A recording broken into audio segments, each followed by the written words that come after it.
Presidenta de la Asociación de Alumnos y de Amigos de la Universidad de la Experiencia, Carmen Martínez, Junta Directiva de ALUEX, Juan Ramón Pardo Carrión, nuestro conferenciante de hoy.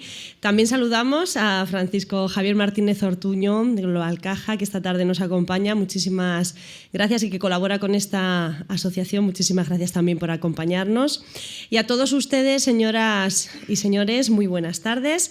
Bienvenidos a la 16ª de las conferencias organizadas por ALUEX dentro de su ciclo de conferencias La cultura, nuestro patrimonio. Antes de presentarles a nuestro conferenciante de hoy, sí que queríamos comentarles dos cositas de la asociación.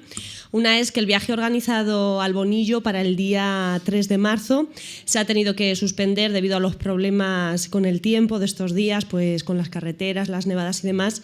Entonces, de momento se traslada al jueves 7 de abril, pero les iremos informando puntualmente de si hay algún cambio más. Por otro lado, muchos de ustedes habrán leído hoy la prensa, la Tribuna de Albacete en concreto, y sabrán que la presidenta de esta asociación, Carmen Martínez, ha sido elegida, reconocida como Mujer Mayor 2016. Así que en nombre de todos los que están aquí de la asociación, en el mío propio, Carmen, muchísimas felicidades. Este reconocimiento se engloba dentro del Día Internacional de la Mujer y el reconocimiento será el próximo 8 de marzo en el Teatro Circo a las 6:30 de la tarde. Y por último, decirles que el próximo 10 de marzo, también a partir de las 6 de la tarde, habrá una jornada de encuentro en el Corte Inglés, que también colabora con esta asociación y entidad a la que también le damos las gracias.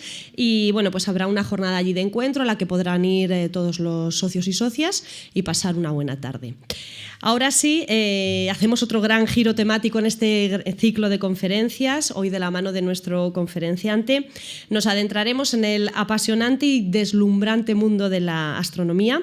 En esta conferencia, Juan Ramón Pardo nos contará, entre otras muchas cosas, por ejemplo, curiosidades, cómo los antiguos egipcios fueron capaces de determinar la duración exacta del año y cómo sus descubrimientos pasaron al calendario juliano de los romanos, o el gran conocimiento que desde la antigüedad había sobre la duración del año.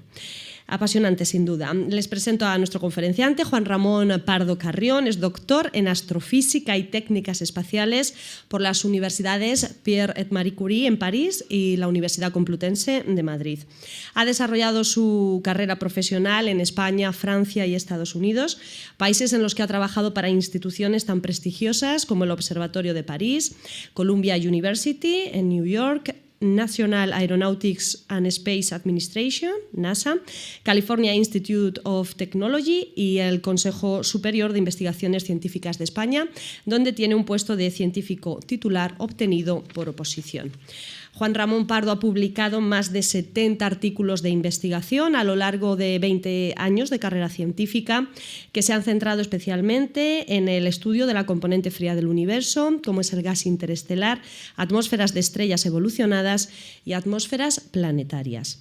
Además de su actividad científica, ha trabajado en el campo de la gestión cultural como jefe del Servicio de Actividades Culturales de la Junta de Comunidades de Castilla-La Mancha entre 2011 y 2015 y como concejal de Cultura de Fuente Alvilla desde el año 2007 hasta la actualidad.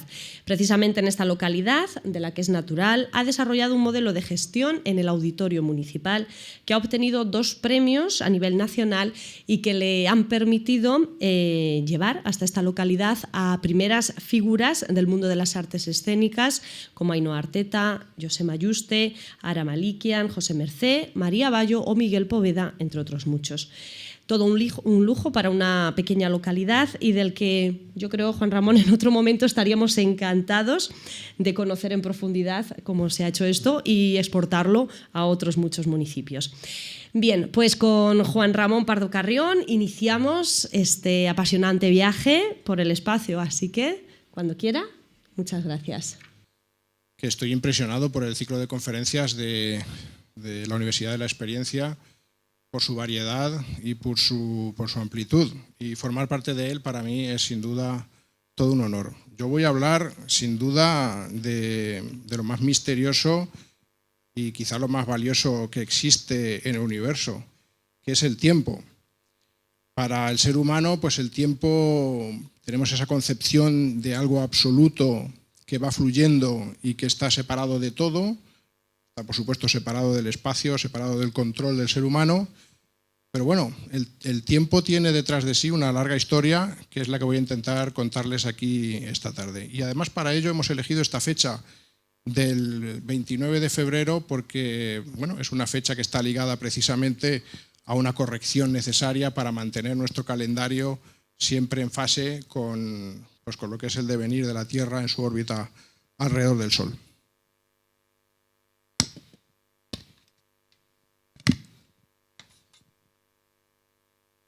Bueno, vamos a empezar dando unas definiciones de lo que es el tiempo, porque siempre si nos preguntan que expliquemos lo que es el tiempo es algo complicado. Entonces, para dar luz a esto, aquí tenemos 3 definiciones. Es la dimensión física que representa la sucesión de estados por los que pasa la materia. El tiempo también es el periodo determinado durante el que se realiza una acción o se desarrolla un acontecimiento. Y en definitiva es una magnitud de carácter físico que se emplea para realizar la medición de lo que dura algo que es susceptible de cambio. El concepto de tiempo va ligado al concepto de suceso, de cambio, pero también va ligado al concepto de que exista un observador. Filosóficamente podemos decir que un universo en el cual no existiese seres inteligentes que pudiesen observar los cambios y medirlos, básicamente no existiría, ni existiría el tiempo. Para que exista el tiempo necesitamos tener cambios, fenómenos y además que haya un observador que pueda medirlos.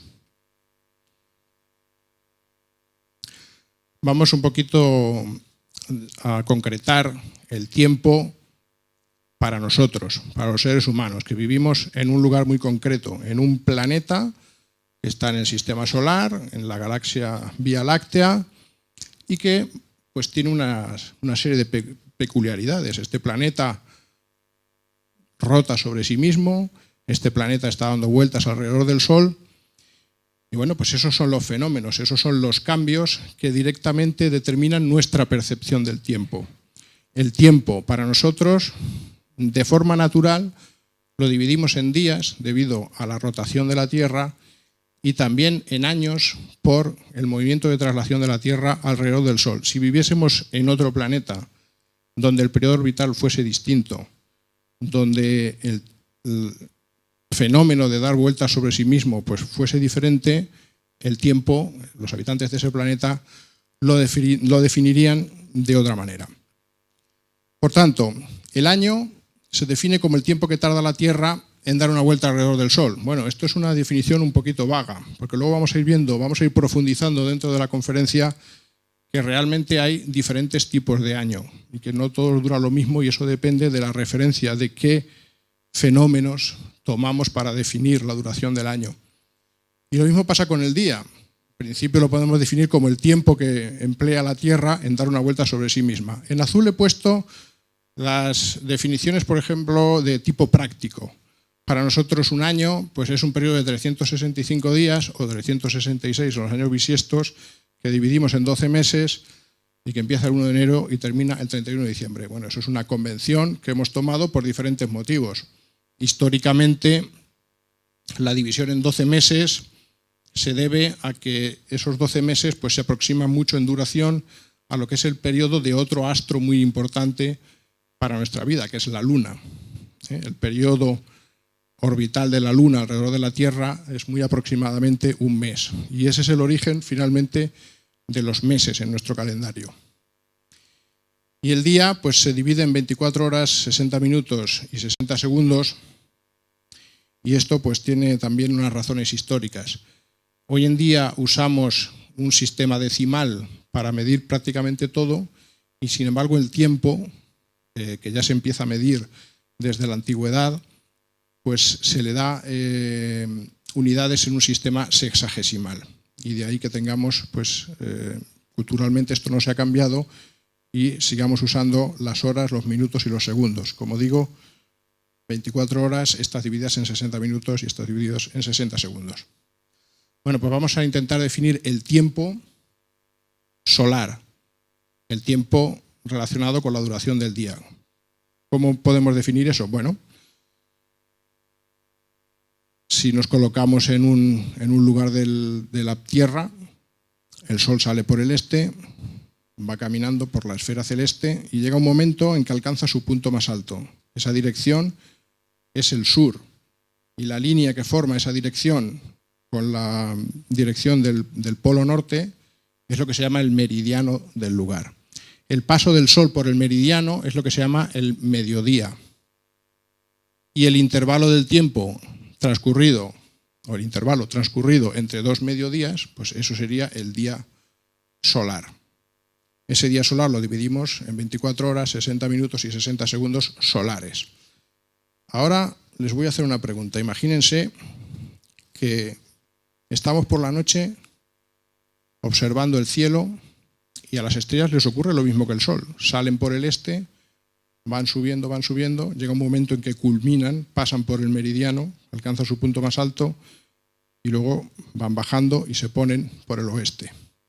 Igual que si tomamos el Sol como referencia, podríamos tomar una estrella como referencia para definir la duración del día. Pues pongámonos por la noche, observamos en un sitio, pasa una estrella por el meridiano y si esperamos 24 horas de tiempo solar, pues resultará que esa estrella no volverá a pasar por ese mismo punto. Pasará 4 minutos antes.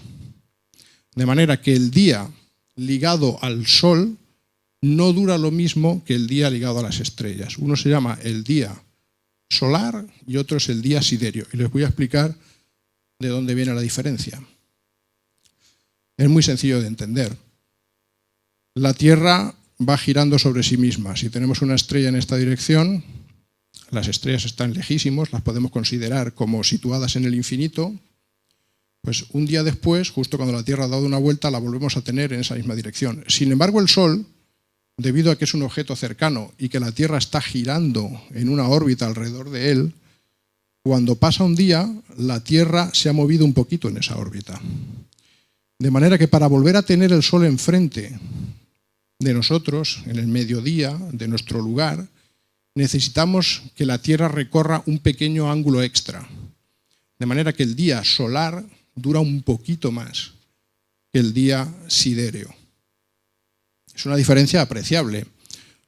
Aquí les pongo este esquema. Imagínense el día de hoy, el Sol en la dirección sur, representado por el círculo amarillo, y el punto rojo señala una estrella que está justo en la misma dirección que el Sol, detrás. Cuando pasan 23 horas, 56 minutos y 4 segundos de tiempo solar, volvemos a tener la estrella en el sur. Sin embargo, el Sol todavía no lo tenemos en el sur. Tenemos que transcurrir 3 minutos y 56 segundos más para recorrer ese pequeño ángulo extra y volver a tener el Sol en el sur. De manera que ya cuando hablamos de días, cuando queremos definir el tiempo ligado al día, ya tenemos dos días distintos. Tenemos el día solar y el día sidéreo. Pero es que además ese ángulo extra que tiene que recorrer el Sol no es el mismo en todos los días del año, porque la Tierra no tiene una órbita circular alrededor del Sol. Si su órbita fuese completamente circular, la cantidad extra que tendría que recorrer la Tierra en su movimiento de rotación para volver a tener el Sol en el sur sería todos los días la misma. Pero como la órbita es elíptica, la velocidad de traslación de la Tierra a lo largo de esa órbita va cambiando día a día. De manera que el día solar y el día sidéreo encima no duran siempre lo mismo. Por eso los astrónomos hablamos de días medios. A la hora de definir el tiempo solar se habla de día solar medio, que sería el promedio de lo que dura ese fenómeno de tener el Sol enfrente de nosotros en el sur dos veces consecutivas a lo largo de toda la órbita de traslación de la Tierra alrededor del Sol. Bueno, este tiempo solar es el tiempo que nosotros utilizamos para nuestra vida diaria. La hora civil está directamente ligada con la hora solar, pero no es la hora solar. La hora civil no es exactamente igual que la hora solar. Resulta que en cada uno de los puntos del planeta tendríamos horas distintas, porque cada punto estamos en un paralelo diferente y de aquí al pueblo de al lado pues habría una diferencia de unos minutos en el tiempo que el Sol pasa por el sur. De manera que habría infinitos tiempos. Es decir, cada uno tiene su hora solar local, pero claro, a efectos prácticos necesitamos establecer convenios para que todo el mundo, países enteros, tenga la misma hora. Bien, para eso se definió el meridiano de referencia, que es el meridiano que pasa por la localidad inglesa de Greenwich y que también pasa por Alicante. El tiempo, lo que nosotros llamamos el tiempo universal, que es el tiempo solar de paso por el meridiano de Greenwich, es el que se utiliza como referencia para definir los horarios en todo el planeta. A partir de este meridiano, lo que hacemos es dividir el globo en 24 porciones de 15 grados y a esas porciones les llamamos usos horarios. Esas porciones de 15 grados a todos ellos les atribuimos la misma hora civil. ¿De acuerdo? Pero evidentemente, desde un extremo al otro del uso horario, tenemos de forma efectiva una hora de diferencia de tiempo solar. ¿Vale? Pero es que además, en la definición del tiempo civil, interviene también la geopolítica, y se lo voy a mostrar en la próxima transparencia. Les he dicho antes que deberíamos imaginarnos la Tierra dividida en 24 ajos de 15 minutos de longitud y sin embargo los usos reales que se usan pues son estos que ven ustedes aquí. Hay zonas del planeta donde más o menos se conserva esa porción de 15 grados, pero hay otras zonas, pues sin ir más lejos. Por ejemplo, aquí China se sale completamente. China realmente debería tener varios usos horarios, sin embargo deciden tener la misma hora en prácticamente todo el país. Hay otros países que son del tamaño de China, como Estados Unidos, que sí que tienen diferentes usos horarios y por eso pues, la hora en Nueva York y en Los Ángeles son 3 horas de diferencia. Y una cosa muy curiosa es que España está en el uso horario equivocado, en un uso horario que no le corresponde. Si ven aquí el trazado, este uso horario que vemos aquí es el que corresponde a la hora de Greenwich, es el meridiano de referencia. Sin embargo, a efectos civiles, la hora de Greenwich la tiene Inglaterra, la tiene Portugal, que es una hora menos, la tiene también las Islas Canarias, pero España tenemos una hora más que en Inglaterra. A España nos han metido, o nos hemos metido nosotros, con el horario europeo, con países como Italia, como Suecia, que aquí se puede ver claramente que Suecia e Italia estarían en el uso horario siguiente. Esto cuando uno viaja, pues tiene sus efectos. Yo estuve la semana pasada en Roma, que tiene la misma hora civil que aquí, y aquí a las 6 de la tarde todavía lucía el sol, y en Roma es completamente de noche, porque está más al este, tiene la misma hora civil, pero sin embargo allí ya el sol, porque al final el sol no va pegando saltos por la política de la Tierra, el sol va moviéndose continuamente por el cielo. Bueno, pues todo esto pues, tiene su miga y tiene su interés. Les voy a contar un pequeño ejemplo de una discusión que tuve hace años con unos colegas míos en el Observatorio de París, donde yo estaba trabajando. Un día pues empezaron ahí a meterse conmigo diciendo que es que en España somos unos tíos muy raros, porque comemos muy tarde, etc. Y entonces yo me propuse demostrarle que en España en realidad hacemos las cosas bien y los que las hacen mal son ellos. Y les voy a contar cómo se lo expliqué. Aquí he hecho un zoom para que vean el uso horario, pues el que le comentaba. Nosotros deberíamos estar en este, pero este aquí se desvía de una manera extraña, pilla Portugal, Canarias, etcétera, y España lo metemos en el otro. Bueno, en el uso horario de Inglaterra, en el verano, la hora oficial es la hora de tiempo universal más 0, es la hora de tiempo universal. Y en el invierno. Y en el verano se le añade una hora, pues por estas cuestiones de ahorro energético, etcétera. En el uso horario, o en España, tenemos en este siguiente uso horario, pues es 1 hora más. En invierno tenemos la hora de tiempo universal, la del meridiano de Greenwich, más 1 hora, y en el verano más 2 horas. Bueno, yo estaba comiendo en París con mis colegas y me estaba acordando pues un poquito de las costumbres españolas. Y entonces pues hice este pequeño experimento mientras vamos a pensar que estamos en el 21 de junio y que vamos a empezar a comer en Madrid a las 2:20 de la tarde de hora civil de Madrid. Y en París, allí la gente come a las 12:30. Era la hora a la que yo estaba comiendo con ellos, 12:30 de la tarde. Estas son las coordenadas, latitud y longitud de Madrid. La longitud de Madrid es 2 grados hacia el este del meridiano de referencia de Greenwich. Sin embargo, 2 grados al oeste, lo he colocado mal, 2 grados al oeste y París está puesto al revés. París está 4 grados al este. ¿Qué quiere decir eso? Pues que uno puede calcular, teniendo en cuenta todas estas historias que he contado sobre el tiempo solar real en cada sitio, cuál es la hora solar a la cual uno está comiendo en Madrid, si come a ese horario civil o en París. Y haciendo los cálculos, pues sale lo siguiente. Si comemos a las 2:20 el día 21 de junio en Madrid, resulta que estaremos empezando a comer a las 12:04 de hora solar, es decir, justamente al mediodía solar. Esto no es ninguna tontería, porque antes de usar todos estos horarios, nos remontamos 70, 80 años atrás, mi abuelo me decía, no, si nosotros comíamos a mediodía, comíamos a las 12, que son las 2 de ahora. ¿Y en París a qué hora comen?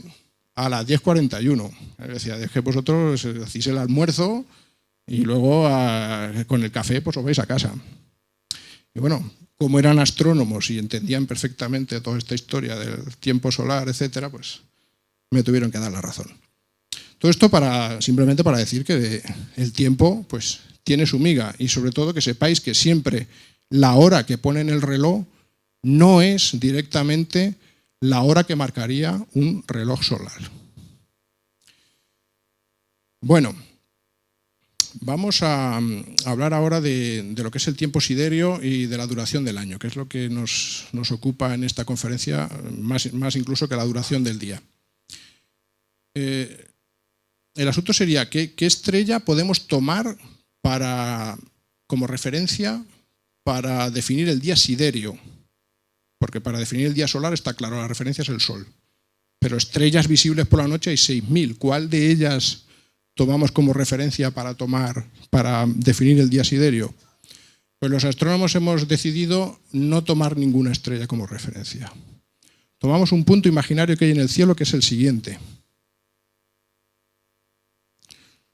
Aquí tienen que imaginar que la Tierra está en el centro del universo, que proyectamos en el cielo el ecuador de la Tierra, sería un plano proyectado en el cielo que nos daría una circunferencia, que es lo que se llama el ecuador celeste, y que proyectamos en el cielo también el plano de la órbita de la Tierra alrededor del Sol, que es lo que se conoce como la eclíptica. Y de manera un poquito más popular es el zodíaco. Este círculo es la proyección de la órbita de la Tierra alrededor del Sol, proyectado en el cielo, recorre las 12 constelaciones del zodíaco. Por ese círculo se va moviendo el Sol y se van moviendo los planetas. Y de ahí viene toda la historia de los horóscopos. Porque como todos, tanto el Sol como los planetas, están todos moviéndose en el mismo plano, no pueden estar en ninguna otra constelación que no sea las del zodíaco. ¿Vale? Bueno, pues estas dos circunferencias tienen 2 puntos de corte. Se cortan en 2 puntos, que les llamamos los equinoccios. Cuando el Sol está en cualquiera de estos 2 puntos de corte, ese día resulta que el día y la noche duran exactamente igual en todo el planeta. 12 horas en todos los puntos del planeta. A partir del equinoccio de primavera, los días empiezan a alargar en el hemisferio norte y empiezan a cortar en el hemisferio sur. Y al contrario, en el equinoccio de otoño. Bueno, pues este punto, llamado el punto Aries, que es el equinoccio de primavera, es el que se toma como referencia para definir el día siderio. Un día siderio es el tiempo que tarda el punto Aries en volver a la misma posición en el cielo. ¿Vale? ¿Por qué tomamos el punto Aries? Porque el punto Aries es muy importante. El punto Aries es el que sirve para definir también la escala anual, el paso de las estaciones del año. Cuando el Sol pasa por el punto Aries, empieza la primavera y el año, a efectos nuestros, el año importante, que es el año trópico, el año de las estaciones, acaba cuando el Sol vuelve a situarse justo en el punto Aries. Parece sencillo, pero es que resulta que el punto Aries va cambiando de año en año, no es un punto fijo. ¿Y a qué se debe esto? Pues se debe a lo siguiente: la Tierra gira sobre sí misma y aquellas personas, que aquí seguramente habrá muchas, que hayan jugado con peonzas, saben que cuando usted lanza una peonza, pues va girando, pero ¿qué le ocurre al final cuando ya va perdiendo velocidad? Saben que antes de pararse empieza a hacer un movimiento de cabeceo. Pues la Tierra es como una peonza, gira sobre sí misma, pero además tiene un movimiento de cabeceo, es decir, su eje va describiendo un círculo en el cielo. Y bueno, en una peonza, pues esto dura un par de segundos. En la Tierra, el movimiento de cabeceo del eje dura 26.000 años. Bueno, es mucho tiempo, pero se puede medir. Ese movimiento de cabeceo provoca que el punto Aries vaya cambiando de posición a lo largo del tiempo. Y realmente, como el punto Aries es algo que se conocía ya desde la antigüedad, si pensamos en la época de los egipcios, cuando se construyeron las pirámides hace 5.000 años, 5.000 sobre 26.000 es una fracción apreciable.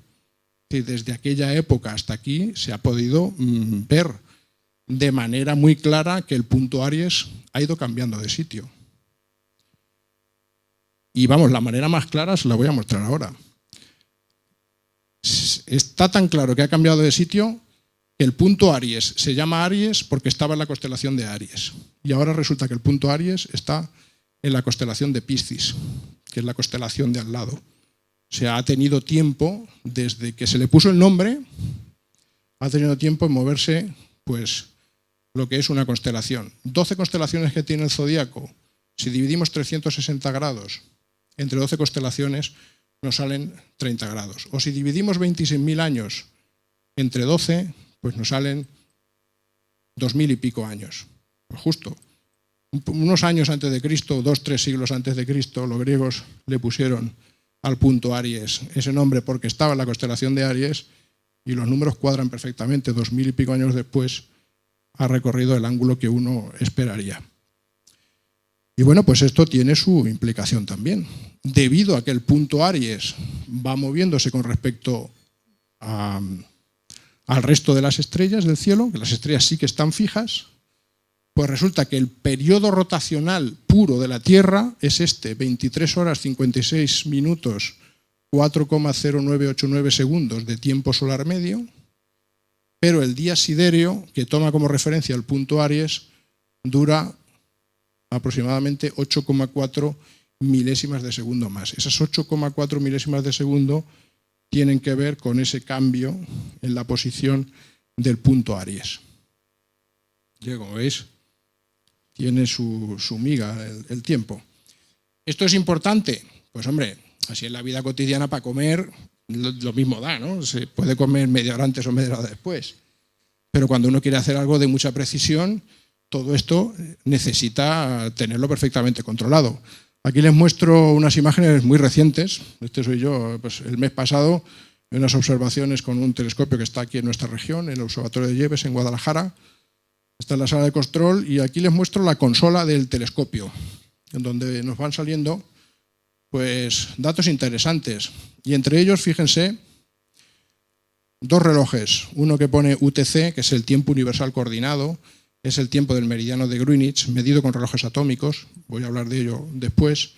Y aquí debajo LST, que es Local Sidereal Time, el tiempo siderio local. Para hacer observaciones con el telescopio, nosotros lo importante es este tiempo, que es el que nos permite a nosotros saber dónde están las estrellas en esa posición del planeta en cada instante. Y este es un tiempo de referencia para calcular este otro tiempo. Y fíjense que uno son 19 horas, esto era a las 7 de la tarde, 8 de la tarde en realidad, de tiempo civil, 19 horas 12 minutos, tal, y el tiempo siderio 5 horas ¿vale? Pues todas estas cosas, como digo, hay que tenerlas en cuenta para hacer observaciones astronómicas, pero no solamente para eso, pues para las órbitas de los satélites, que finalmente esos satélites los usamos nosotros, pues por ejemplo, para un sistema de GPS.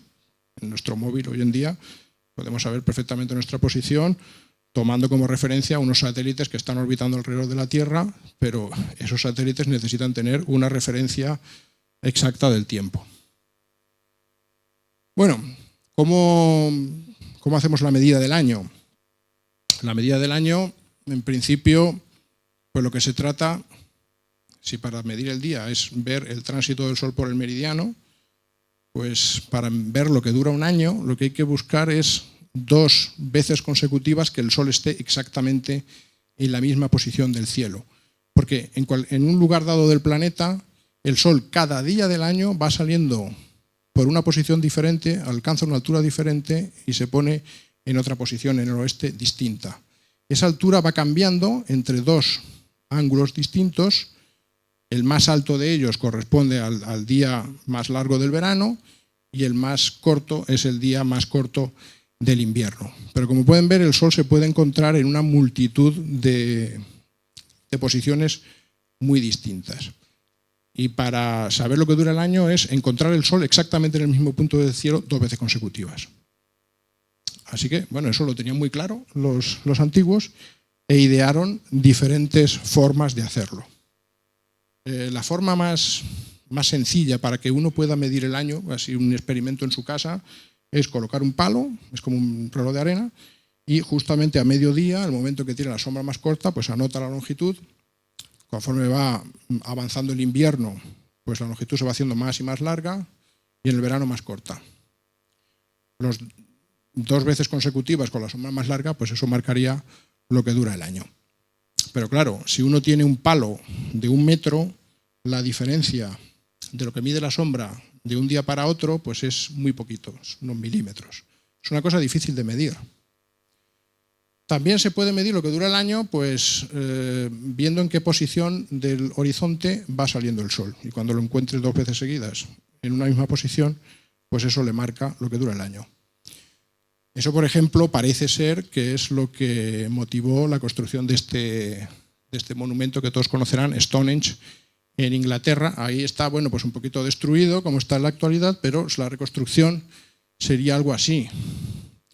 Justamente el Sol, cuando sale por un determinado punto, bueno, las sombras y la posición que uno puede ver si se sitúa en el centro, pues era una manera de medir para ellos la salida del Sol y establecer la duración del año. Esto era muy importante porque, claro, todas estas culturas, bueno, hoy en día también, la agricultura y la ganadería pues son la base para poder subsistir, y entonces era necesario establecer un calendario muy preciso para saber cuándo había que sembrar, porque la siembra es anticiparse, hacer 3 meses antes de la cosecha una operación y hay que saber cuándo hacerla. Bueno, pues tenemos el caso de Stonehenge, tenemos el caso de los zigurats en la antigua Mesopotamia. También parece ser que en la cúspide pues tenían un observatorio dedicado a estas cosas. Y está el tema de las pirámides de Egipto. Las pirámides de Egipto sabemos que son tumbas. En este caso, las 3 que están al lado del Cairo son las tumbas de los faraones miceninos Kefren, y esta de aquí, que es la gran pirámide, la más grande de todas, del faraón Keops. Pero una vez construidos estos edificios tan altos, pues os podéis imaginar, la sombra que proyectan es muy grande, y si un palo de un día a otro, la diferencia de la sombra es unos milímetros, en un edificio como la Gran Pirámide, que tiene 147 metros, de un día a otro lo que cambia la sombra son como 30 o 40 centímetros. Es algo que es muy fácil de medir. ¿Vale? Resulta que, lo vamos a ver ahora un poquito después, bueno, estos son otros monumentos que también pues tienen que ver con esto. Este es un observatorio chino, este es uno maya. Fijaros que justo esa ventanita pues sirve para, cuando el Sol está ahí, también para determinar la duración del año. Son 2 culturas muy distintas, épocas diferentes, pero usan el mismo principio. Este es el templo de Abu Simbel, en Egipto. Es un templo que una vez al año, por esta puerta de aquí, resulta que se da el fenómeno de que justo en una hora del día determinada, el sol, los rayos del sol entran e iluminan unos dioses que hay justo al fondo de un corredor muy largo, de decenas de metros. ¿Vale? Entonces, la construcción de este templo pues, también tenía que ver con la preocupación astronómica de determinar la duración del año. Aquí os muestro las pirámides de Egipto, las pirámides de Keops, Kefren y Micerinos. Bueno, pues el tema de la sombra. Esto es norte, sur, este, oeste. Vemos una sombra al oeste. Esto correspondería a la situación por la mañana. Ha salido el sol por el este y se proyecta la sombra de las pirámides hacia el oeste. Y justo a mediodía vemos aquí la proyección de las pirámides, de la sombra de las pirámides hacia el norte. Una cosa interesante es que hay tumbas alrededor de la gran pirámide de Keops, pero están situadas al oeste y al este. Sin embargo, hacia el norte no hay tumbas. Ahí parece ser, se descubrieron en excavaciones arqueológicas que ahí lo que había era un suelo con un pavimento con baldosas, y además no eran así, sino que estaban así colocadas así como al bies, justamente para ayudarse para medir la sombra. Tenían esas baldosas y pues ahí podían pintar de una forma muy sencilla lo que la sombra a mediodía medía en cada uno de los días del año. Además quiero que os fijéis una cosa interesantísima sobre las pirámides, es que están situadas perfectamente alineadas en la dirección norte-sur. O sea que ya la construcción denota una intención astronómica. Bueno, pues vamos a hacer un pequeño, bueno, esto es un esquema de cómo sería la sombra a lo largo del año. Esto es un esquema que he sacado de un libro del siglo XIX. Y vamos a hacer aquí unas pequeñas cuentas. La Gran Pirámide está a una latitud aproximadamente de 30 grados norte. Bueno, exactamente está a 29 grados, 9792458.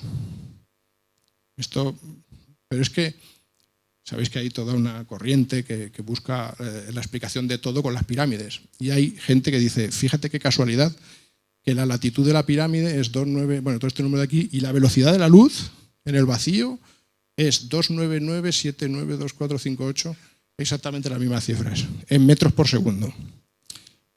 Bueno, es decir, esto es un sistema en grados, hexagesimal, esto es un sistema decimal.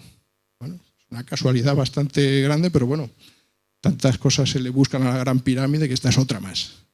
Bueno, lo que yo iba es que por esta latitud el Sol en la Gran Pirámide oscila justo a mediodía entre los 83 grados sobre el horizonte en verano y 37 grados en invierno, el día 21 de diciembre, el día más corto del año.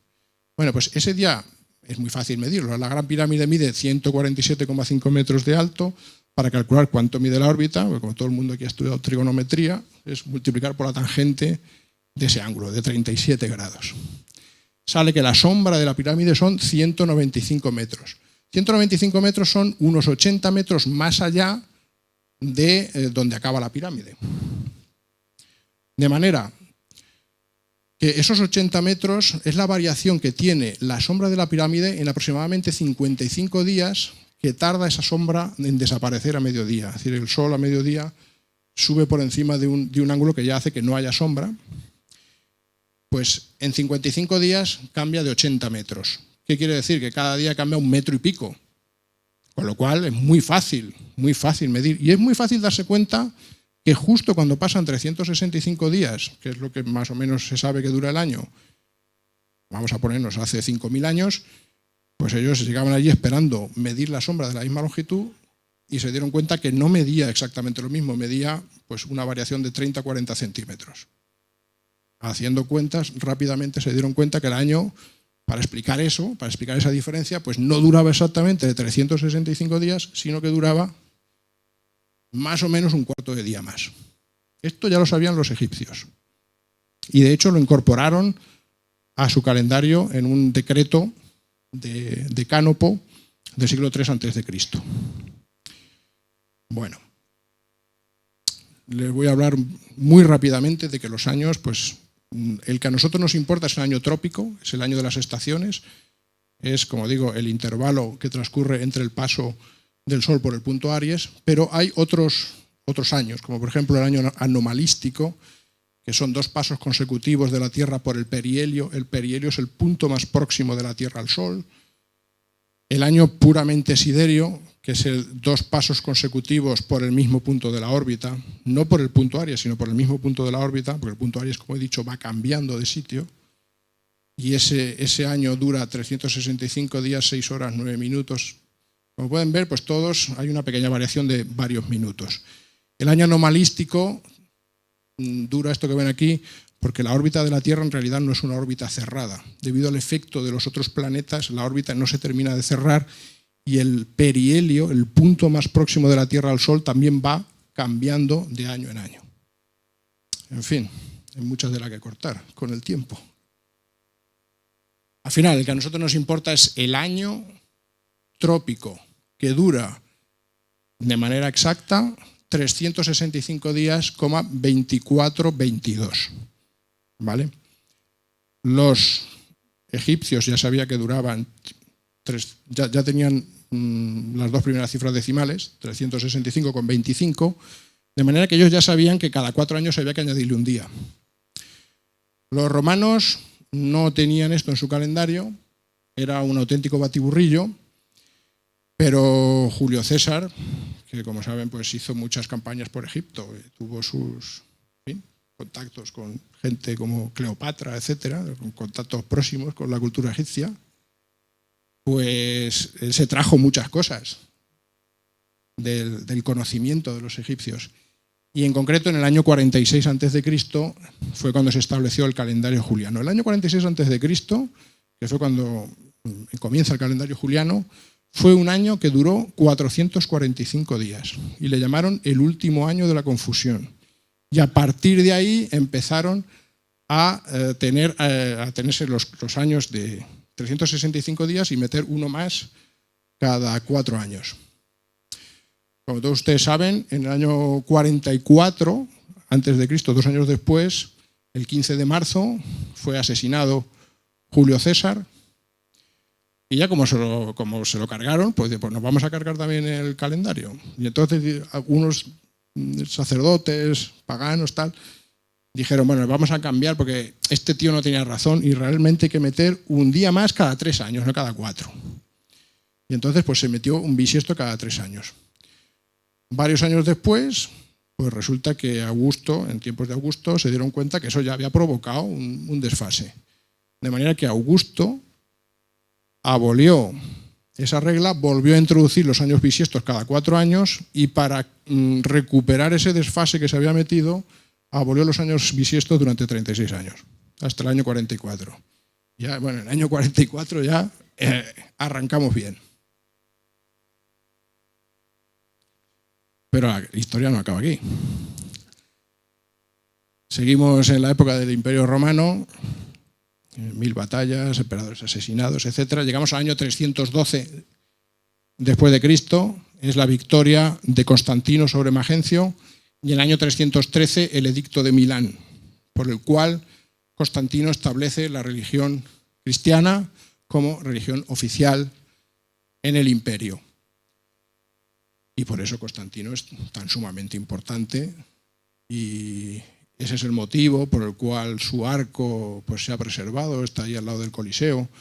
Su estatua ecuestre está también en la plaza del Campidoglio, porque no es la suya, es la estatua ecuestre de Marco Aurelio, pero los cristianos lo confundieron con Constantino, que fue el emperador bueno, y bueno, pues eso permitió que esa estatua de bronce no fuese fundida y ahí está. Bueno, todo esto para decir que en el año 325 después de Cristo, Constantino convoca el primer concilio de la Iglesia cristiana, que se celebró en Nicea, que está en la actual Turquía, y allí pues, se establecieron una serie de doctrinas muy importantes. Entre ellas se discutió el arrianismo, que discutía la naturaleza divina de Cristo, y de ahí salió también la doctrina trinitaria de la Iglesia católica, la existencia de Padre, Hijo y Espíritu Santo. Y además de eso, se hizo una cosa muy importante, que es fijar como fecha de Pascua, del domingo de Resurrección, el estar ligado con la primera luna llena después de el paso por el equinoccio de primavera, por el punto Aries, por la entrada de la primavera.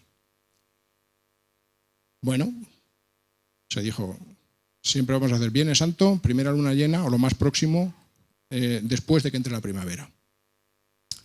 Pasaron los años, pasaron 1500 años y claro, resulta que la duración del año del calendario juliano es 366,25, pero realmente dura 366,24-22. Es una diferencia de 11 minutos, pero cuando pasan 1200 años, esos 11 minutos contados de más provocan 10 días de más.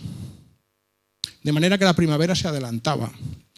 Hubo un informe de la Universidad de Salamanca en el siglo XVI que enviaron al Papa y dijeron, cuidado, que la primavera, el día del año en el cual el día y la noche duran lo mismo, está ocurriendo el día 11 de marzo. Y en el Concilio de Nicea se dijo que eso era el 21. Aquí pasa algo. Lo que pasa es que se contaban días de más.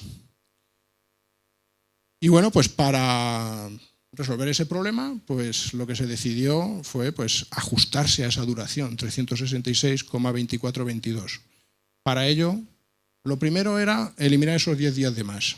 Para eso, en la reforma gregoriana, porque la hizo el Papa Gregorio XIII, ese año, el año 1582, el último día del calendario juliano fue el 4 de octubre, y del 4 de octubre juliano se pasó directamente al 15 de octubre gregoriano. Ese año se le quitaron 10 días. Y luego además, dijo, para no contar días de más, hay que quitar, cada 400 años hay que quitar 3 años bisiestos. De manera que establezcamos la duración del año a 365,2425, que ya es muy próximo a 0,2422, que es la duración real. Y la manera de quitar esos 3 años bisiestos cada 400 es todos los finales de siglo que no sean divisibles por 4 no son bisiestos. Entonces, el año 1700, las dos primeras cifras no divisibles por 4, 1700, 1800 y 1900, que deberían haber sido bisiestos, no fueron bisiestos. Y el siguiente año secular, que ha sido el 2000, sí que ha sido bisiesto. Entonces, no nos hemos enterado mucho, porque sí que el 2000 ya ha tocado ser bisiesto a pesar de esa excepción.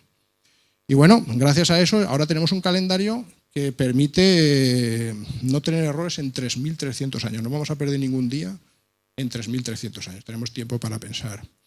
Otras curiosidades. La confesión ortodoxa del cristianismo no aceptó la reforma gregoriana, porque era una reforma del Papa Católico de Roma, y por eso hoy en día la Navidad ortodoxa tiene lugar 13 días después que la Navidad católica. Cuando llega el 25 de diciembre, ellos están 13 días por detrás. Los 10 días que se habían perdido en esos 1200 años entre los dos concilios, y desde aquellos hasta aquí, 3 días más. Y por eso, hoy en día, los ortodoxos, además esto en la televisión muchas veces lo habéis visto, que dicen, bueno, hoy es el día de la Navidad ortodoxa, y salen las ceremonias en la Iglesia Ortodoxa Rusa, etc. 7 de enero. Bueno, y ya con todo este galimatías, ya para ir terminando, les voy a contar lo que es la definición de día juliano. Esto es algo muy, muy importante. Con todo este galimatías, con todo estos años bisiestos, otros bisiestos que se quitan, el año 1582 que se le quitaron 10 días, el año 46 a.C., que duró 400 no sé cuántos días, etc.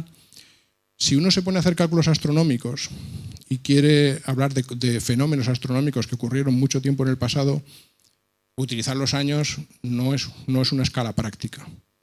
Entonces hay que utilizar una escala continua que no tenga saltos. Y para eso se definió el día juliano. El día juliano es contar día a día desde una fecha determinada, que se estableció una fecha muy distante en el tiempo para que fuese muy anterior a cualquier época histórica, en concreto el 1 de enero del año 4713 a.C.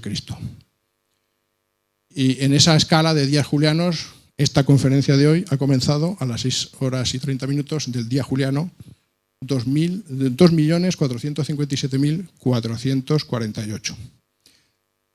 Evidentemente, para la vida nuestra, es decir, si salen en el diario diciendo, buenos días, estamos en el día juliano, 2 millones, eso pues no es muy práctico.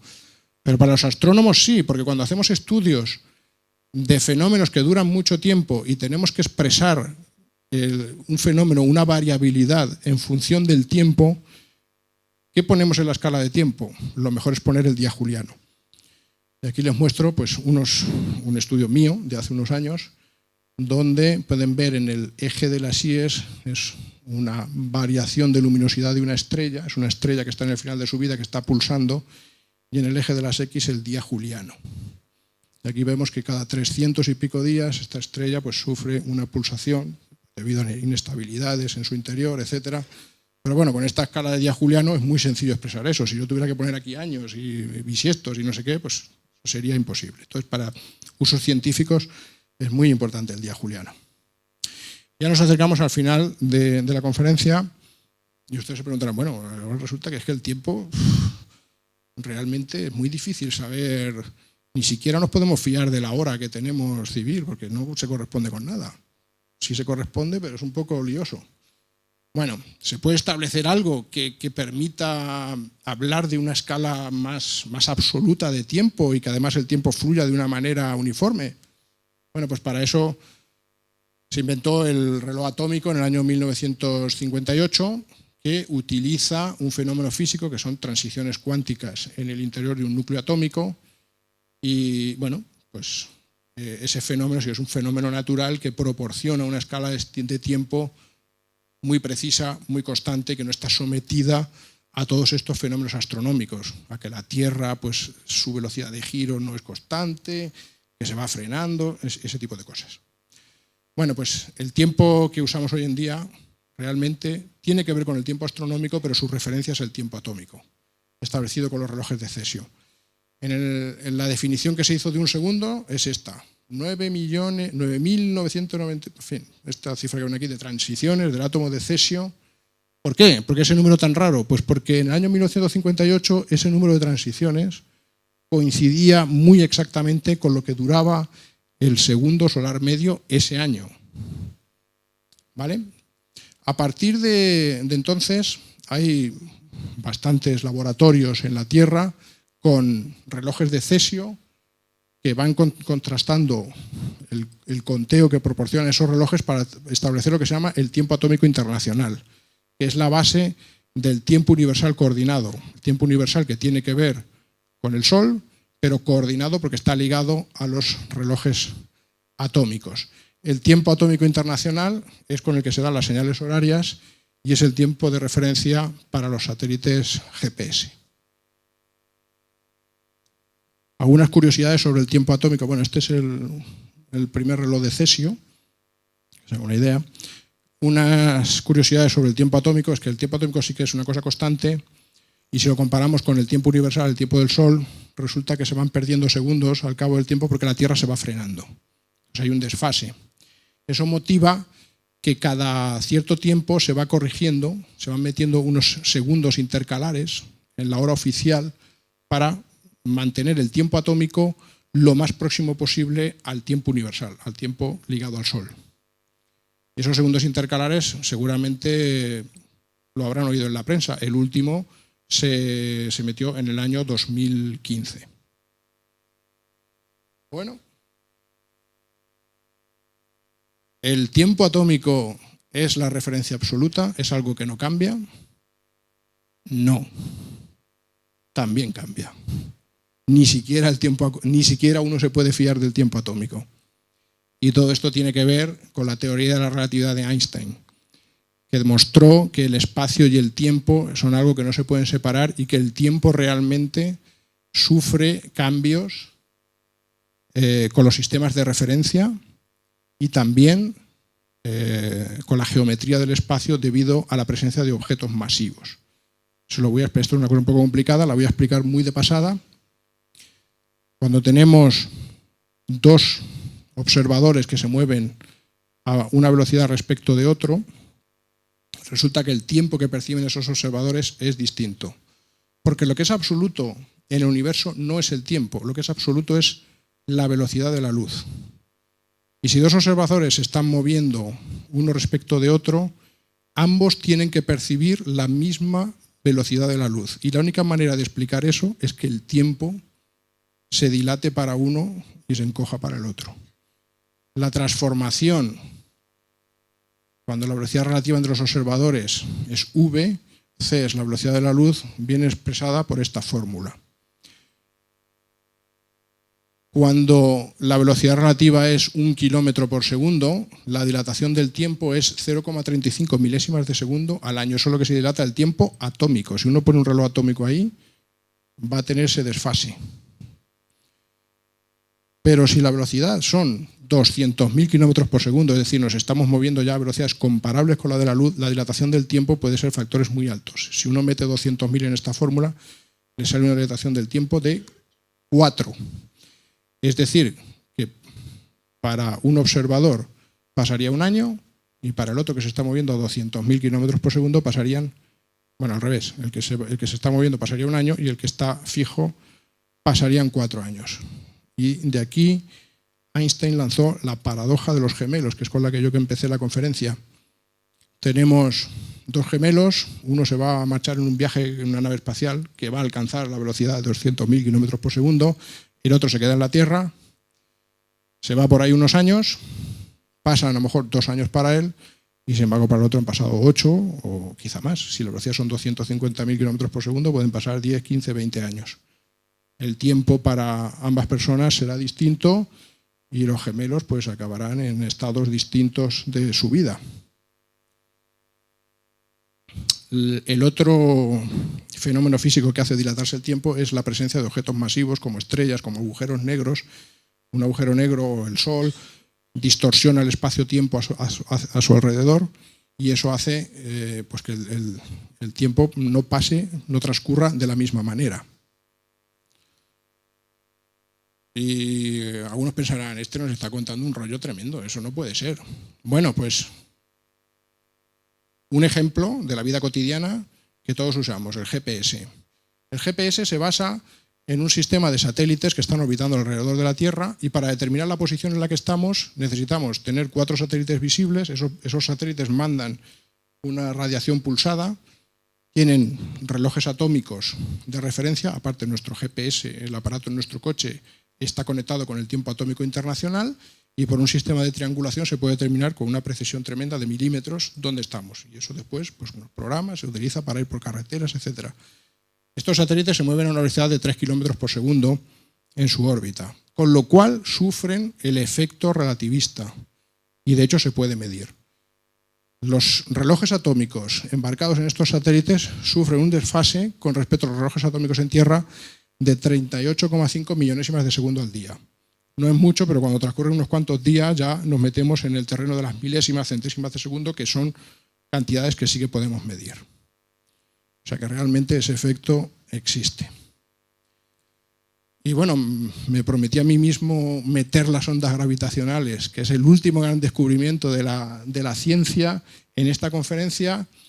Y bueno, la verdad es que se pueden meter de forma natural. Una onda gravitacional es una distorsión del espacio-tiempo que viaja en forma ondulatoria por el universo.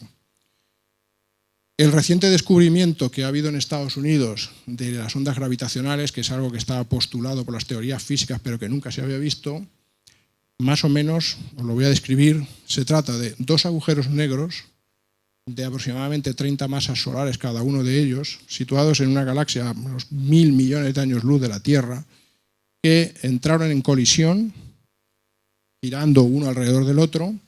Claro, son objetos muy masivos, muy pequeños, que distorsionan muy fuertemente el espacio-tiempo a su alrededor y generan ondas gravitacionales que viajan por el universo.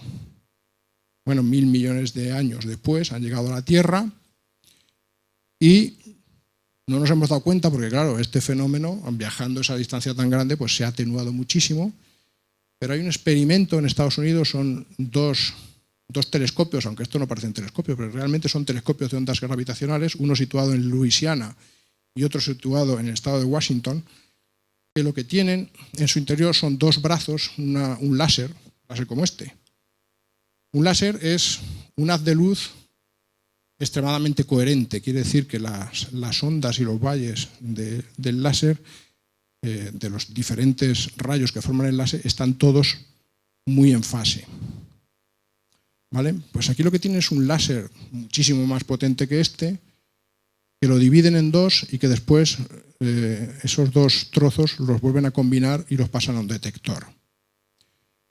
¿Qué es lo que ocurre? Que normalmente en un estado normal, al combinar esos dos láseres, se produce una interferencia y eso da una determinada señal en el detector. Si pasa por aquí una onda gravitacional, esa onda gravitacional distorsiona el espacio y el tiempo, de manera que estos dos brazos que miden exactamente lo mismo, cuando pasa la onda gravitacional, se van a ver levemente distorsionados. Esa pequeña distorsión provoca que la radiación tenga que recorrer un espacio diferente en uno de los brazos respecto al otro y que la señal en el detector, que siempre es la misma, de pronto cambia con una determinada forma que se puede calcular de forma teórica. Que es esto que seguramente habrán visto en las noticias. Esta es la señal detectada en el telescopio de Hanford, que es el que está en el estado de Washington, y exactamente la misma señal en el mismo momento en el telescopio de Livingston, en el estado de Washington, 3.000 kilómetros más allá. ¿De acuerdo? Y justamente, como ven, las dos formas exactamente iguales y tal y como se predice en forma teórica que debería corresponder a esa distorsión del espacio-tiempo de esa onda gravitacional que nos llega de esos dos agujeros negros que, como he dicho, pues se fusionaron hace 1.000 millones de años. Bueno, pues otra aplicación del tiempo, esa distorsión del espacio y del tiempo, ingeniosamente, digamos, llevada a un sistema de detección, ha permitido pues este grandísimo descubrimiento de la ciencia de nuestros días. Y bueno, simplemente pues yo creo que ha quedado claro que el tiempo es mucho más que mirar el reloj. Hay muchísima historia detrás, muchísima física, muchísima ciencia y es en sí mismo un objeto muy interesante de estudio. Simplemente comentarles que los astrónomos, cuando observamos el universo, siempre estamos haciendo un viaje en el tiempo. El Sol se encuentra a 8 minutos luz. Nosotros lo vemos como era hace 8 minutos.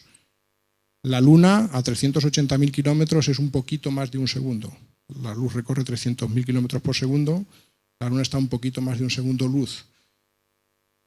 Planetas de nuestro sistema solar pues son varios minutos, pero cuando observamos galaxias, como la galaxia de Andrómeda, son 2 millones de años lo que tarda la luz en llegar hacia nosotros.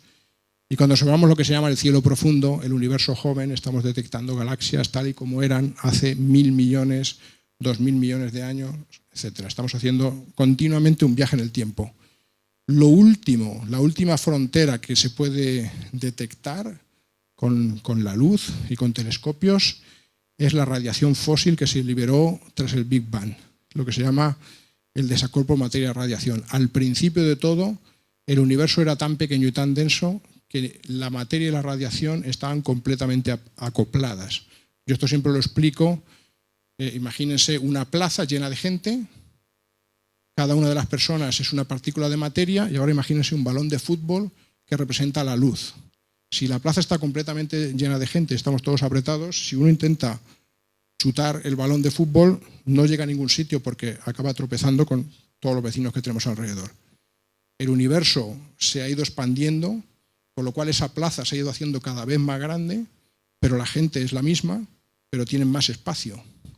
La plaza cada vez es más grande, 6.000 personas, pues cada vez es más grande, con lo cual llega un momento que la separación media entre las personas es suficiente como para que cuando uno chute el balón acabe viajando entre varias personas y llegue a otra, en el otro extremo de la plaza.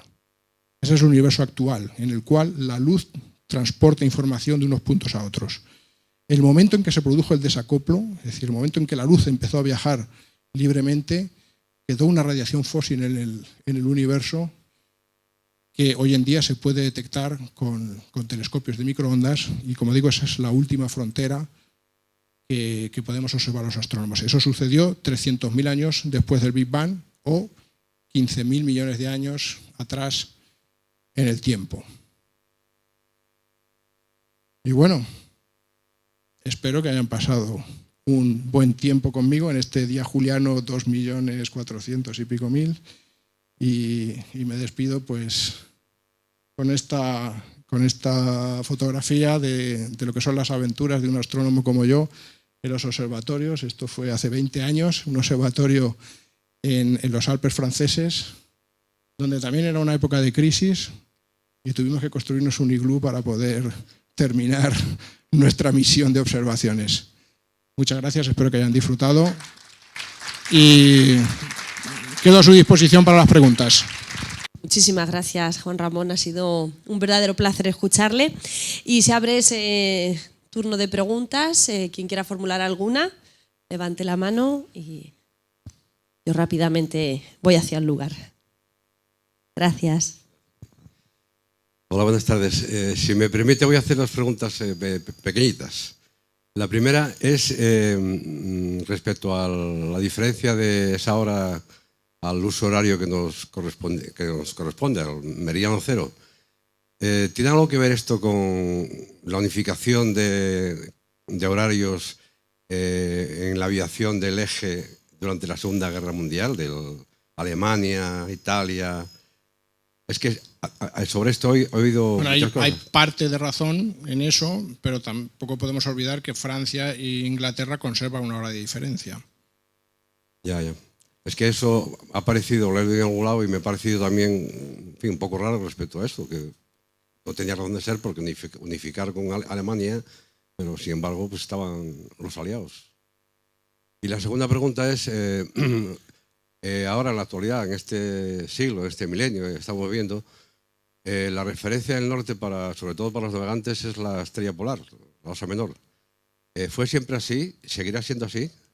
No, bueno, la osa polar no está exactamente en el polo norte celeste, está muy próxima, es la estrella más próxima, pero no siempre fue así. Y de hecho, bueno, pues ahora mismo es la estrella polar, pero en ese cabeceo de la Tierra, el eje durante 26.000 años pues va a ir apuntando hacia otras posiciones. Creo que fue hace 12.000 años, la estrella que marcaba el norte era la estrella Vega, que es una estrella muy visible hoy en día, que es la estrella más brillante de la constelación de la Lira. Y hay otras estrellas que están justo en ese círculo imaginario que va recorriendo el eje de la Tierra a lo largo de los años. Y efectivamente, pues la estrella polar estará pues, una serie de años siendo esa referencia, pero irá cambiando con el tiempo.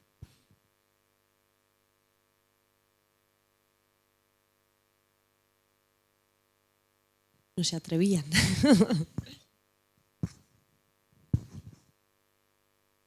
Buenas noches. Bueno, les felicito por la conferencia, está muy bien expuesta, muy bien desarrollada, pero estoy observando en una pregunta que usted está hablando de viajes en el tiempo. Y claro, yo soy observador, y como observador que soy, no creo que viajemos nunca en el tiempo, nunca se viaja en el tiempo. Lo que nos llega siempre es una imagen del pasado en el tiempo. O sea, que siempre vemos pasado, nunca viajamos nosotros, sino que es el pasado lo que nos viene a los ojos, porque la luz tarda un tiempo en llegar a nosotros. Por lo tanto, nosotros siempre observamos en cualquier instante, en cualquier momento, estamos observando pasado, pero nunca viajado en el tiempo. Sí, no, yo no he dicho que estemos observando el futuro, ¿eh?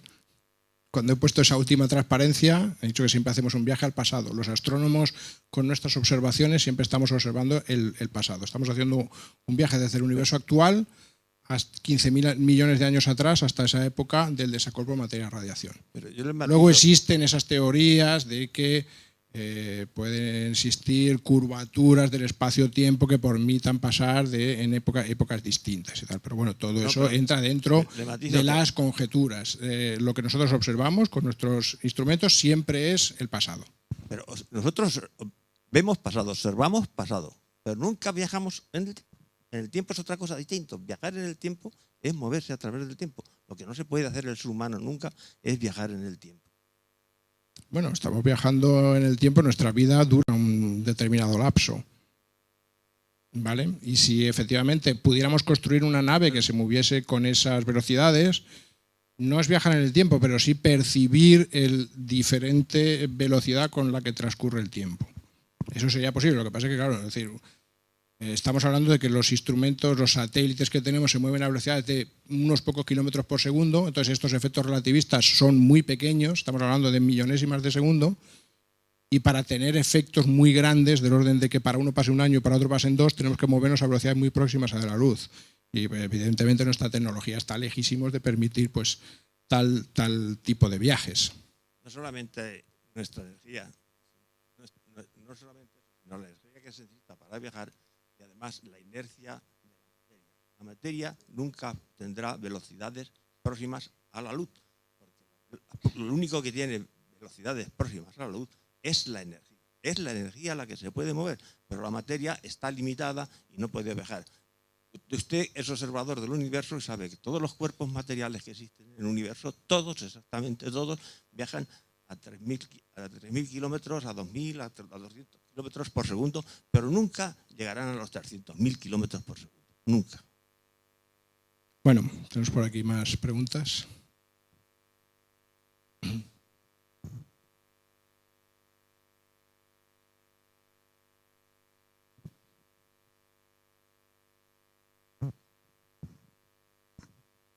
Buenas tardes. El tiempo y el clima tienen relación, y no me refiero a los veranos y a los inviernos y a las primaveras, sino a las glaciaciones y a los periodos desérticos, además de tener influencia en objetos extraterrestres que aterrizaron en la Tierra. Bueno, yo estaba hablando del tiempo como dimensión física en la cual se desarrollan los cambios de la materia. Luego, el tiempo climatológico pues es otra cosa y no, en principio no tiene nada que ver. Las glaciaciones, en fin, todos los diferentes periodos pues, por los que ha ido pasando la Tierra pues tienen que ver con fenómenos como cambios en el eje magnético, también tienen que ver mucho con el cambio de la composición de la atmósfera de la Tierra. Hay que tener en cuenta que la Tierra en un principio era una atmósfera muy rica en carbono, en CO2, y ese CO2 lo hemos ido enterrando, bueno, no nosotros, sino fundamentalmente los vegetales, lo han ido absorbiendo, convirtiéndolo en carbono orgánico, que se ha ido enterrando realmente. O sea, es el carbón, el petróleo, todo eso es el carbono que había en la atmósfera, poco a poco se ha ido fijando y se ha ido enterrando. Y ahora el famoso cambio climático es que lo estamos desenterrando. Y todo eso que se había guardado y escondido, ahora lo estamos sacando, lo estamos quemando y lo estamos volviendo a convertir en gas y liberando a la atmósfera. Y un poco, digamos, invirtiendo el proceso. Y con todo eso, a lo largo de los millones de años de historia de la Tierra, pues tiene que ver pues, el clima y el tiempo climatológico en este caso, o meteorológico. Gracias. Bueno, yo no le voy a preguntar a usted del tiempo, sobre el tiempo. Le pregunto sobre qué piensan los científicos, la ciencia, de la influencia de los astros con respecto a lo que popularmente está por ahí establecido de los horóscopos, de lo que se dice de los horóscopos. Muy bien, una pregunta muy, muy oportuna. Yo soy astrónomo, pero tendría que haber sido astrólogo. Y le digo porque los que estudian la vida se llaman biólogos y los que estudian la Tierra se llaman geólogos. Pero claro, la palabra astrólogo fue tomada por pues, esa pseudociencia que tiene que ver con la predicción de lo que nos va a pasar, por la posición de los astros, etcétera. Y como eso ya estaba cogido, pues digamos después la ciencia propiamente dicha, el estudio científico de los astros se llamó astronomía y bueno, luego pues están otras ramas como la astrofísica, etcétera. La astronomía viene de nomos, en griego quiere decir amigo de. O sea, astrónomo es amigo de los astros. Mientras que logos quiere decir estudio de. Entonces, pues bueno, ¿qué le voy a decir? Yo como astrónomo evidentemente soy un crítico muy profundo de pues, todo eso, de los horóscopos, etcétera. Es decir, en principio nosotros no creemos en absolutamente ninguna relación entre la posición de que el Sol esté en tal constelación, entre otras cosas porque las constelaciones son agrupaciones o formas que tienen la distribución de las estrellas hoy en día. Pero realmente, aunque yo he dicho que las estrellas no se mueven, si uno espera varios millones de años, sí que la Osa Mayor va a ir cambiando de forma y otras constelaciones irán cambiando de forma. Lo que pasa es que en este momento de la historia, pues a unas determinadas alineaciones de estrellas se le llamaron de esa forma, y a las constelaciones del zodíaco, bueno, pues son muy importantes porque justamente por ahí es donde se mueven esos puntitos que son los planetas, que son las únicas estrellas, que no son estrellas, los únicos puntos luminosos que por la noche van cambiando de sitio, porque se van desplazando por sus órbitas y van pasando en esa proyección en el cielo por las diferentes, esas constelaciones del zodíaco. Pero como digo, es algo puramente casual. Esas constelaciones cambiarán de forma y no tienen absolutamente ninguna relación, como digo, con ningún evento que pueda suceder en la Tierra. Es un poco drástico la respuesta, pero es así. ¿Hay alguna pregunta más en la sala? Sí. Una pregunta. A ver, profesor, yo le voy a hacer una curiosidad que tengo, que creo que debe ser sencilla y sobre todo cercana, porque se refiere a nuestro país. Si el Sol sale por el este, por ahí por la Comunidad Valenciana, y se pone por el oeste, por Portugal o así, ¿qué diferencia en tiempo hay desde desde la salida del Sol a la puesta del Sol? Porque claro, pues vamos a ver, amanece mucho más temprano en Alicante. Alicante es justo el meridiano cero. He dicho que Madrid era el meridiano, o sea, la longitud 4 grados, eso es más o menos la mitad de la península ibérica, pues hasta, digamos, la punta de Lisboa o así, creo que son 8 o 9 grados. 15 grados es una hora, entonces 8 grados es 35, 36, 40 minutos por ahí. Esa es la diferencia de tiempo solar, es decir, cuando sale el Sol por Alicante, pues habría que esperar unos 40 minutos aproximadamente para que salga en Santiago de Compostela. Bueno, eso son las noticias. Conectamos con tal, y entonces sale, conectamos con Santiago de Compostela, y pues aquí todavía estamos, que todavía no se ve el Sol, y conectan con Valencia y resulta que ahí ya se ve. Bueno, gracias. En países como Estados Unidos o China, pues evidentemente eso es mucho más drástico. Juan Ramón, le voy a formular la última pregunta. Sí, y ya cerramos. En los últimos años hay ciertos movimientos, plataformas que abogan porque no se produzca este cambio de hora. No sé si esto traería alguna consecuencia positiva en distintos niveles o, por el contrario, sería negativo para el día a día, para nuestra vida. Pues hombre, esas noches, esos días de verano hay hasta las 10 y pico que todavía se ve, ¿no? Eso, que nos quiten eso va a ser duro. Es decir, una cosa es las matemáticas y cómo son las horas de verdad, y otra cosa son los usos cotidianos, los usos de la gente. Entonces, evidentemente, cuando ya estamos acostumbrados a una cosa, que nos la cambien drásticamente, yo le voy a decir que uno va a Portugal, que, bueno, es decir, cruza la frontera, es una hora menos. Portugal es un país mucho más triste y mucho más apagado que España. Yo creo que tiene que ver también con esa hora menos ahí de sol que disfrutan tanto en verano como en invierno, pues eso se nota. Entonces, pues bueno, sí, es un poco disparatado. Yo creo que es disparatado en España comer a las 4 de la tarde. Pero si comiésemos, como yo he dicho, a las 2, 2 y media, es que realmente estamos comiendo a mediodía solar. No estamos haciendo ningún disparate, es decir, lo estamos haciendo cuando corresponde. Entonces, pues bueno, evidentemente se puede discutir muchas cosas, pero, en fin, usos que llevan ya mucho tiempo, cambiarlos es complicado y a veces a lo mejor los efectos no son los deseados. Pero bueno. Muchísimas gracias. Bueno, nuestra presidenta Carmen Martínez le va a entregar un pequeño obsequio, un detalle al conferenciante, a Juan Ramón, para agradecerle esta conferencia. Les anuncio que la próxima conferencia, ya saben, el próximo lunes, 7 de marzo ya, a las 6:30 de la tarde, aquí también en Diputación, y en esta ocasión el catedrático de Geografía Humana de la Universidad de Castilla-La Mancha, Miguel Panadero Moya, hablará sobre otras comunicaciones, en este caso sobre Albacete y las comunicaciones. Muchísimas gracias, hasta el próximo lunes y que disfruten de la tarde. Gracias.